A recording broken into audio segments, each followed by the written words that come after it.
I never let another chick bring me. Cleaning up these pistons and rods here.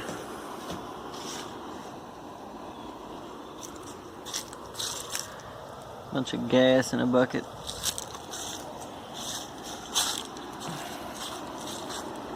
Reusing rings from like 2 or 3 different motors.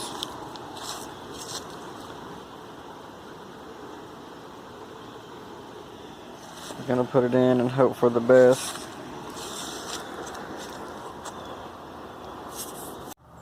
Working on resizing the last ring now. See the little bit of gap we got there. What you do is you take an old piston, level it up in the bore,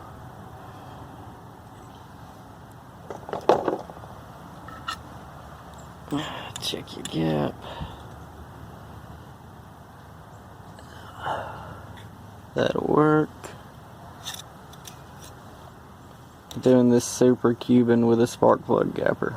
Not exactly the most accurate, but this motor's kind of shit anyway.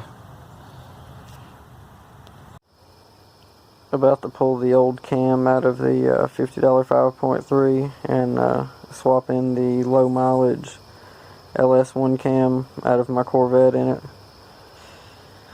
As you can tell, this thing she's seen better days now. She is very, very loose. But most likely just gonna run it. But let me break these bolts loose and get this cam out of here, and we'll go back in with the new LS1 cam. 1,000 mile 5.3 cam out. The LS1 cam in there. The going in them, and could probably use replace, but didn't really have the money for that, so fuck it, let it ride. I'm gonna probably try to bump up the oil pressure, make up for that some.